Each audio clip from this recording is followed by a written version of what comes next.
You've entered BOOKSTORM with Kristen Civiletto and me, Chris Storm. This is a podcast devoted to best-selling books that matter, books that make a difference. We're diving down deep with beloved authors about their stories. We're exposing hot-button topics and heartfelt themes, the issues that affect each of us in our own lives, as siblings, parents, partners, friends, as human beings. We're braving new ideas, fresh thoughts, hard lessons, and important truths. Those kinds of things that stay with us long after we turn the last page and close the book. Welcome back to BOOKSTORM Podcast, book lovers. Kristen and I are always scouring the bookshelves, checking out every social media book club, book group, review group to get you the latest, greatest, best fiction out there. And we have one today.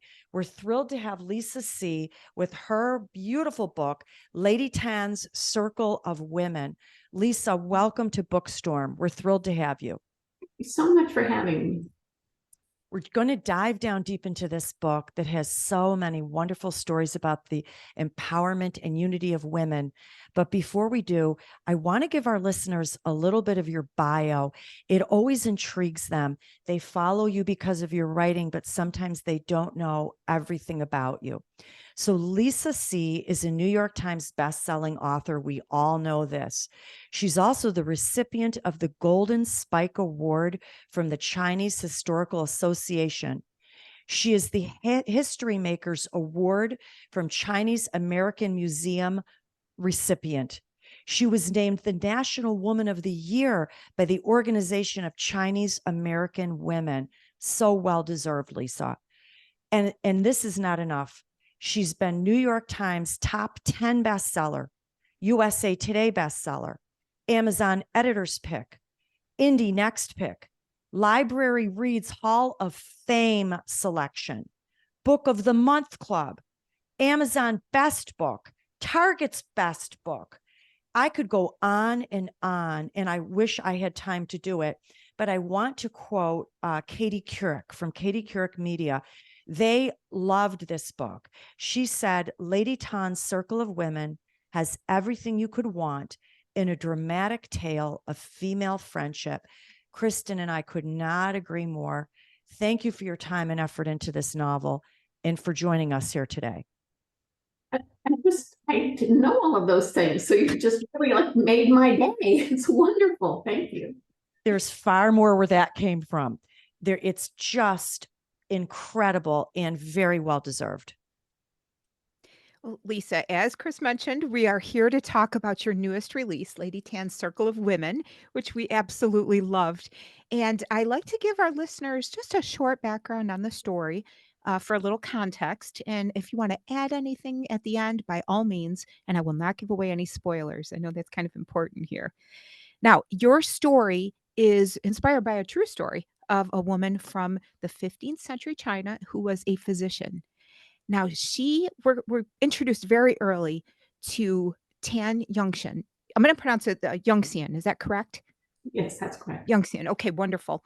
Now, she was born into a family of very high status. When we meet her, she's learning about how ladies act in these families. But nonetheless, at some point, she is being raised by her grandparents. They want her to lead a productive life, and her grandmother is one of a handful of female doctors in China at this time. And she begins to teach Yongxian the pillars of Chinese medicine, the 4 examinations: looking, listening, touching, and asking. These are things that a male doctor can never do with a female patient. So Yongxian sees the severe lack of care that women experience as a result. Now, she learns also from her childhood friend, Mei Ling, who is a midwife in training, and they vow to support one another and stay together until some circumstances keep them apart.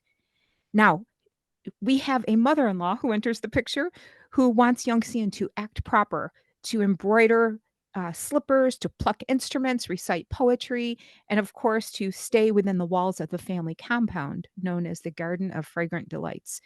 But this story takes off from there. She sees the need that women have for care, medical care. And we see a remarkable story of women and friendship and the support that they give one another. Would you like to add anything? It's such a great summary. It's wonderful. I think that sounded fantastic. One thing I would add is that when Tan Yat-sen turned 50, she published a book of her medical cases. It's called Miscellaneous Records of a Female Doctor. And this was in 1511, so more than 500 years ago. And that book is still in print today, not just in Chinese, but in many languages, including English. And the reason is that so many of her remedies are still used today. They were so unique and so special to women.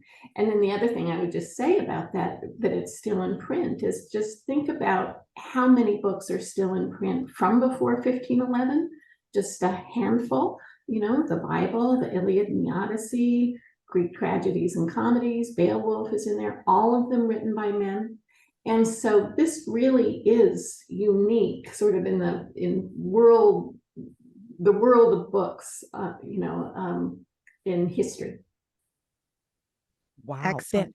I'm going to buy it. I mean, that's incredible to me. And Kristen and I were talking before you joined us, the importance of this ancient holistic medicine and its rise in today's society. So that leads into my first question. I have to say for our listeners, I loved every ounce of this book that seemed to be speaking of ancient wisdom, but still resonated so clearly today. This delicate balance of nature, the yin and the yang within each of us and within the universe, was so intriguing. I loved Grandmother Rue. She taught Yangtze her age-old medicine, of which we were just speaking. She preferred it to the modern, institutionally taught medicine of her age that her husband embraced. She said to Yangtze, and I'm going to quote, "You must put aside the idea of function. We are not concerned with arteries and muscles and bones or organs, occupations. We're looking to find how illnesses arise from imbalances within the human body." And they even considered a woman's emotional state. I had to ask you, as the author, what have we discarded in today's world that we might learn from Grandmother Rue's medical treatment? Well, actually, I mean, there's a lot that's been discarded over the centuries, but I think we're actually starting to see more of a resurgence in going back to some of these ancient ideas, and where doctors are starting a little more to consider the sort of more holistic, or look at the body in a more holistic way, that our bodies, that you may have something wrong with your gallbladder. I'm just going to throw that out there. I don't know why I chose it, but that could also be related to something else, or, in the way that diabetes can be a trigger for so many other, heart disease and other kinds of things. So we know some of that, and related to that is how our emotions are connected to our health. And I think these days a good doctor will really spend some time looking at that and bringing that what really was an ancient tradition back into modern medicine. It's so important. I have to say, we've had other authors on here of different minorities who have said that, especially women, doctors wouldn't listen to them, or they wouldn't believe them. So this story was intriguing because women were treating women in your story. So they believed each other when they said something is wrong. Right. Yeah. I mean, there's a reason why all of my doctors are women, and because, and that's because I feel like they have more empathy to what's going on in my body. And I think this is very true for Tan Yat-sen, because she herself had been through every phase of a woman's life. She'd been a little girl, she'd gone through puberty, she gave birth to 4 children, she got the glorious gift of menopause. And so she, when a patient, whether it was a little girl or an old woman, was talking about things going on in her body, Tan Yat-sen had already experienced them herself. And I find that to be true even today, with my own doctors. So that's why that's one of the many reasons why I have female doctors. Plus, I like to support female doctors. I do the same. I have all female doctors and I feel the same way. It's just fascinating and wonderful to see the connection from such long ago in the past and still resonating today. Thank you.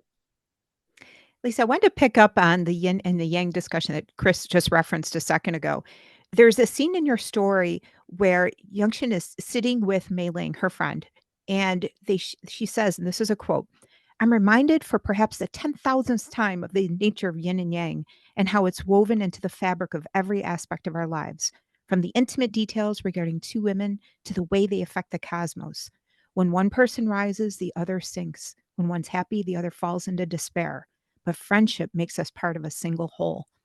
She saw their friendship and even friendships amongst women, kind of what you're alluding to with the doctor situation, as being essential for our well-being. I was wondering if you could comment on that a little bit more. Just begin first with a little bit about yin and yang. I think most of us tend to think of that as more of a sort of a larger philosophical idea. But in ancient China, and certainly in medicine, that this was not just this went in every part of life. You saw it in nature, you saw it inside the human body. This, going back to what we were just talking about, this balance. And then, in behavior, good and bad, in relationships. I mean, it permeates everything. So when you think of it that way, of course, it would again, relate to our relationships. And I think that female friendship, is so unique. It's, of all of the relationships that we have, we will tell a friend something that we wouldn't tell a boyfriend, a lover, your husband, your mother, your children. It's a very, very particular kind of intimacy. And I'm sure both of you have had friends where one is doing well in a moment and the other one isn't, or one is happy in a moment and the other one isn't. One is going through something very difficult and maybe the other one isn't. But also it can happen at the same time if you're both going through something terrible. And so the thing is whenever we have our hearts open like that, we're in this incredible connection that we can have with friends, in particular, like a best friend. Whenever your heart's open like that, you are vulnerable to being hurt. And as much as I write about this and believe in personally the strength of female friendship and what we get from our friends who support us and love us and really stand by us when things are not going well, there is also that other side that can be so traumatic and heartbreaking. So, anyway, I don't know what else to say about that. And maybe you have something else you wanted to add. No, I love that because question properly is what I'm trying to say. Yeah, no, that was wonderful because, just thinking about things from a macrocosmic view and a microcosmic view is important, even when you're looking at relationships, let alone a philosophy of how you see the world. And that's really a really interesting way to approach relationships. I love that. It is so important. And it showed it in this story with the friendships between the women. When you open your heart up to vulnerability that is required in a friendship, you open your heart up to some beautiful things, but maybe also some very hurtful things. That's what I think one of the things I loved about this book. All women can relate to this book. And let me even say, not just women, men too. Men too would learn something from this book. I have to talk about this scene. It's more towards the beginning of the book. It goes throughout the story, but it hit me so strongly. It was the description in detail of the torturous foot binding in the young girls. It was a cultural tradition. It had been performed upon Youngxian by her mother. Then Youngxian continues the ritual with her own daughters. One scene, Youngxian holds her daughter Aylin's elbow as Aylin takes excruciating step after step along the pebbled walkway. I'm going to quote, They are halfway across when she hears a loud crack. Another bone has broken. And this scene caused the reader to really consider cultural pain. And it was not just the men who believed these tiny feet were beautiful, the women believed it too. And I thought to myself, Lisa, we're not that much different today. We wear these crazy 6-inch high-heeled shoes. We have an obsession with weight loss. Plastic surgery is on the rise. And I had to ask you as the writer, then and now, what do we allow to define beauty in our culture? I don't exactly know the answer to that, but you are so right that so many of the things that we do today really are just kind of spin-offs of foot binding, obviously not as torturous. But, if you think about why, this was something in China that lasted 1,000 years, passed mother to daughter, generation after generation. It's inflicting unbelievable pain on your child. And just for those who haven't read the book yet, but what happened was the toes would be broken, the bones in the midfoot broken, and this foot kind of slowly rolled over until all that a woman was left to walk on was basically her big toe. And so the way to visualize a perfectly bound foot is just actually to look at your thumb, about 1 inch wide and 3 inches long. So unbelievable, excruciating pain that actually lasts a lifetime, doesn't go away once it's done. So why did it last? And I think that this is where we can see how this is reflected today in things like high heels, excessive weight loss, cosmetic surgery, particularly breast enhancement. So number one, it was an incredible economic status symbol for men. A man could say, look, I am so wealthy that look, my wife has bound feet, meaning she didn't have to work. Or I am so extraordinarily wealthy that not only does my wife have bound feet, but even our servants have bound feet. This was an extraordinarily wealthy man. Now, I live in Los Angeles. A couple of weeks ago, I had to go onto Rodeo Drive in Beverly Hills. And you see, walking down the street, these men are nice men, I'm sure, with women with these big fake breasts. And there is still that element of, look what I can afford. Then, men are men. And so there is that whole sexual component to bound feet. I would, again, go back to this idea today of what makes us look sexy or sexually appealing to men. And you could even argue to other women, that sometimes we're wearing those shoes not to impress men, but to impress other women. So there's that, those things, but there were also these other components to it, and just stop me if I'm going on too long. But, for this, again, was passed from mother to daughter, generation after generation. This was the one thing a mother could do to possibly give her daughter a better chance at life. She could give her daughter a pair of perfectly bound feet, then she might be able to marry into a better family. Now, we can again go back to the examples you gave. If you buy your daughter, your high school daughter, super high heels, or you press on her to lose weight, or, and this is an interesting fact, the number one age for breast enhancement in this country? I'm good. 17? Yes, this is, a gift given by the mother, typically, I hope, and you can have all these things of, she'll feel more comfortable in her clothes, or it'll give her better self-esteem. But if you really boil right down to it, what's the purpose of that? It's to make her more, marriageable. So I don't think that we've come that far. It's just the ways that we do it are different. It's fascinating. And this is why I purposefully don't judge other cultures, even throughout history, when I see different clothing or accessories or what you showed us here today, because we don't assume that we're doing the same thing until we look a little closer. Yes, we Yeah. are. We're not far off. No, it's not as, what we do is not as drastic or as painful or life-changing. But you know, there are these parallels that I think are worth looking at and considering. Thank you. Absolutely. And we appreciate that, Lisa, because we do a deep dive on the show. And so, really having that understanding of the bigger context is so helpful and so interesting. So, thank you. I want to talk about another cultural aspect and maybe a widespread one, and that is this primacy of having a boy as a child.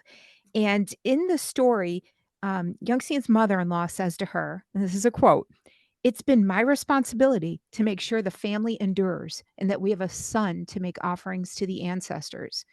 And then she says, "You'll eventually carry this burden. It's what I've been training you to do all these years. It's my supreme duty as your mother in law." I was wondering if you could comment on the importance of sons and the pressure that this put on Youngsi and other women, her mother. Right. And something that continues in China even today. You know, the one-child policy is over, but it did last for 30 years. And during that 30 years, you know, this is when we saw adoption from China of girls, baby girls who had been abandoned. But also for every year of the one-child policy, there were a million fewer girls born each year because of selective abortion. So that desire to have a son continues all the way to today in China. Now, the reason that is really has to do with the larger sort of Chinese, well, just religion, or yeah, it's kind of, I mean, I guess we'll have to call it religion, you know, in Buddhism, Taoism, Confucianism, I mean, all of them. So China, the view of the afterlife is really just a parallel life to our own, where when you're in the afterworld, you have all the same needs, wants, and desires as we have here. So you need to have clothes, you need to have food, you need to have a place to live, you need to have a flat screen TV, a car, a cell phone, everything that we need and want here, you need and want there. And so, you know, like with Chinese New Year, or we just call it the Lunar New Year because it's celebrated throughout Asia and different names in different places, Tet in Vietnam. But, you know, no matter where you are, you're making offerings at the New Year to those people in the afterworld. And so when you're in China, for example, you might see people either making or buying clothes that are made out of tissue paper, houses. You know, I've seen people on motorcycles with a big flat screen TV strapped on the back, made out of like paper mache.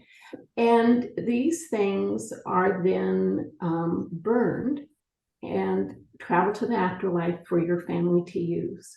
And in exchange, during the coming year, they reward you with happiness, a good job, falling in love, good health, all the good things. Now, the catch is only one person can make those offerings, and that's the eldest son. So in many families, let's say you don't have a son, and this is not so true anymore, but historically, so let's pretend I had 5 daughters and my sister had 5 sons. I might adopt, but ritually adopt one of her, not the first one, but one of the other sons to be my son. And maybe through the year, I would give him some clothes or, you know, help pay for his education, whatever it is. And in exchange, when I die, he would be the one who would perform the rituals for me in the afterlife. Yeah.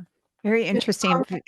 But I think it's one of those things that people are always curious about is, you know, what is that big deal with having a son? But, you know, I think even in this country and certainly around the world, the desire to have a son is strong. It's the name, right? It carries on the family lineage. And some families feel more strongly about that than others. And my father was the last of the C line. So, there's a poignancy in that, because women don't carry on the family name. Yeah. In fact, Youngstein's mother-in-law even references, my goal is for the family to endure. And so I love what you said, that idea of that legacy and the endurance of not just the family name, but, other aspects of the family are very important. And that primacy on the male, you can see why that is so deeply rooted.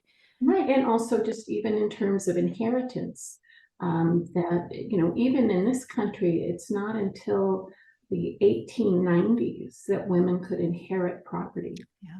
And I just learned the other day, Kentucky was the first state to allow women to inherit property and also keep the money that they earned. wow.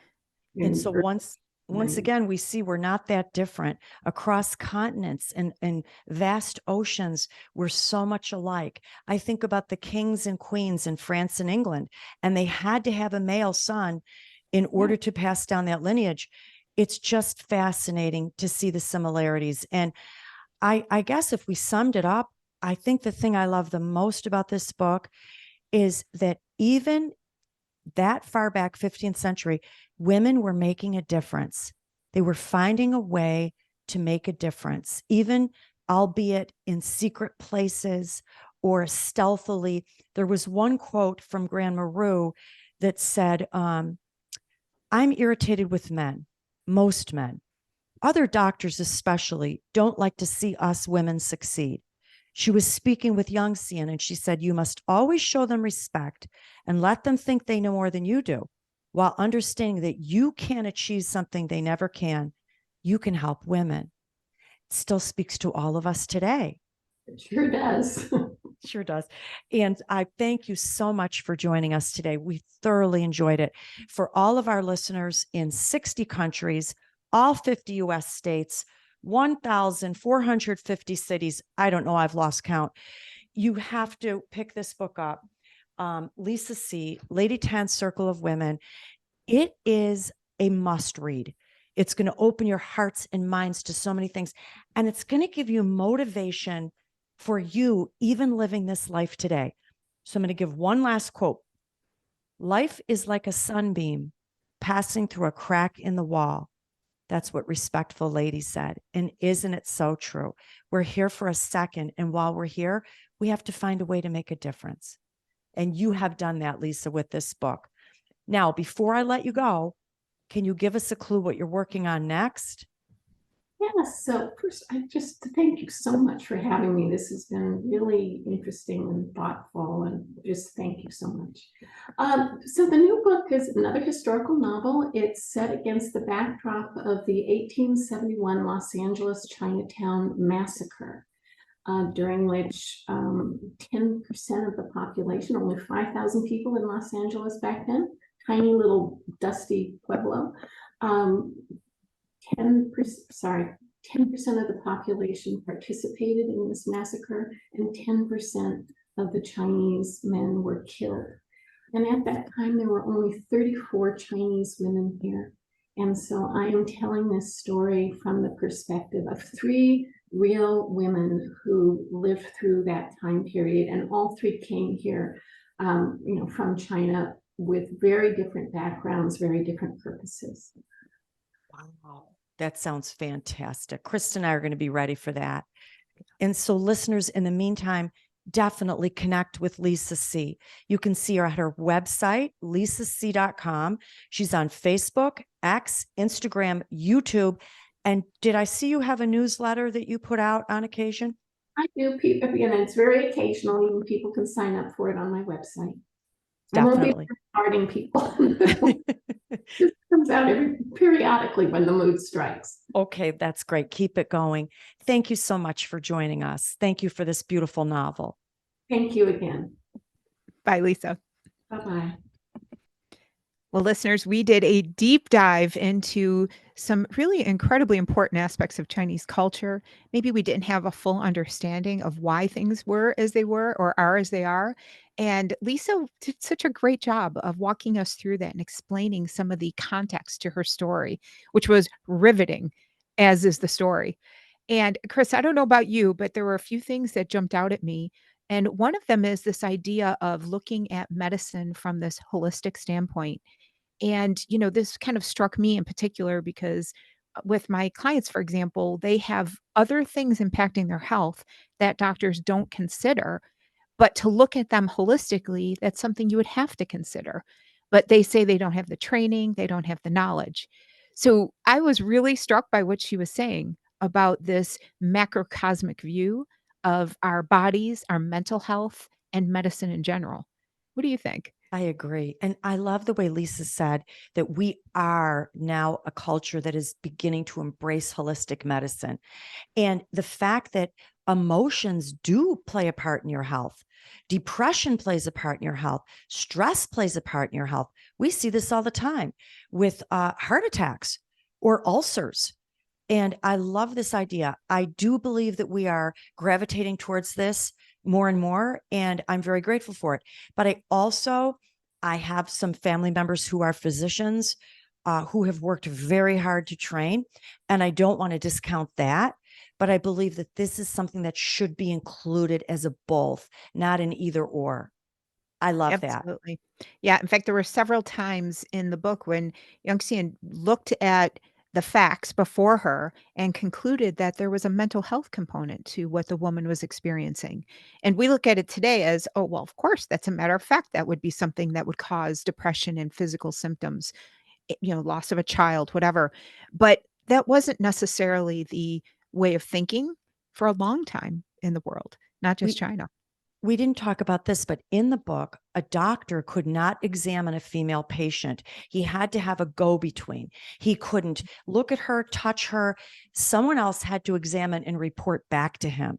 And so, this whole notion that still goes on today, and I'm going to say for not only men, but also women, that a doctor would believe your symptoms are real.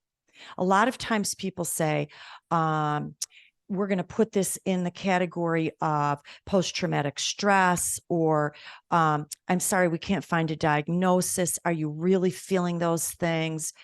Do you really have that neck pain? Do you really have that bad of a headache? And I love the way the women in this story band together, believed each other, listened to each other, and worked together. I think we could still be missing a little of that sometime today. Oh, agree.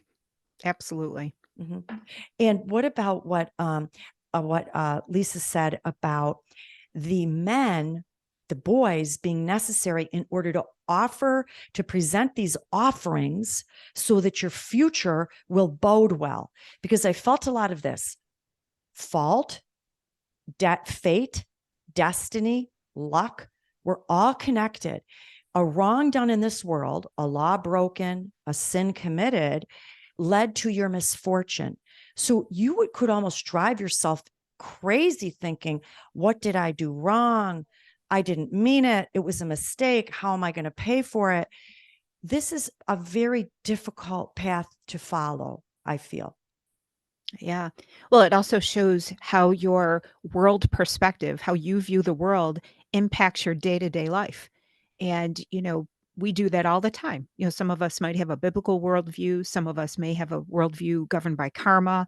Whatever it is, it does on the daily level dictate how you respond to things. Do you feel guilt? Did you cause something? And, examining those worldviews, I think is really important because you can see where your behavior lines up with that or doesn't line up with that. And one last thing, we talked about a little bit this garden of delights.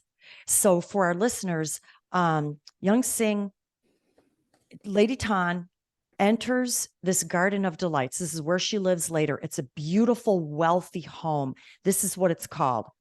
However, it wasn't really a garden of delights in reality, which is very interesting to me. But she says, the pond, the water lilies and lotus floating. Wildness was manicured and controlled. And it was a reminder that I, like every man and woman on earth, am insignificant in the face of nature. And what she was referring to as is the human being, the human body, in its relationship with nature as a whole, is a very complex thing.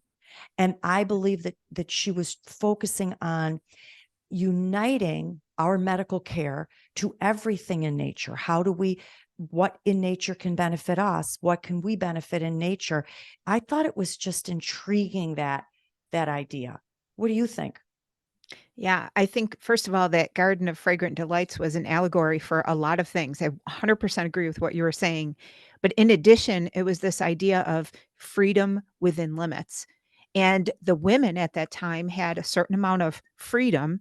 You know, they could have a household that they ruled over or raising their children, but then there were limits. And one of the things I loved about this book is we had a character and also a real life person who tried to break out of those traditional limits and, so to speak, break out of the Garden of Fragrant Delights. And she did. So, and I don't think that's giving away a spoiler because this whole book is really a celebration of this beautiful achievement by these women. But isn't it amazing that so she enters this garden of delights and it's so beautiful. And at first glance, you would think, now who could complain about this? You have everything you could possibly need.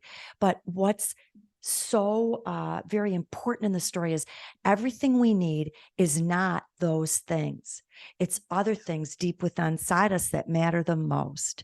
Our purpose, our freedom, our rights, our choices. It's really astounding. And I just have to say, and I love that these women from so long ago, they're not very different from us at all. That's so true. Nor Still, are our relationships and the importance of them. mhm, still today. So everyone pick it up. Lisa C., Lady Tan's Circle of Women. And in the meantime, stay on the radar because we have Karma Brown, What Wild Women Want, Patricia Cornwell, Unnatural Death, Tess Gerritsen, Spy Coast, Jenny Colgan, Midnight at the Christmas Bookshop, Jacqueline Machard, A Very Inconvenient Scandal, Kathleen Grissom, Crow Mary, Nita Prose, The Mystery Guest, John Mars, The Vacation, Virginia Cantra, The Fairy Tale Life of Dorothy Gale. Oh my goodness, how are we going to get through them all? We're going to love every second. I know. I cannot wait to talk about those books. And listeners, as Chris mentioned in the beginning, we are growing and growing and growing. We're so thankful you're sharing our social media links and you are tuning in. And I think it's because of the listeners that we have and these wonderful authors that we are able to have these fantastic discussions that are deep and interesting and connected to our everyday life. So continue to tune in with us. You can find us on bookstormpodcast.com, on Facebook, on Instagram, on X. You can also find us on TikTok and YouTube. Just search for Bookstorm and podcast, and we should come right up. You can see a whole lot of our authors and fantastic past interviews that we've done. Till next time, listeners, one of the best ways to brave the storm is to dive down deep into life-changing fiction.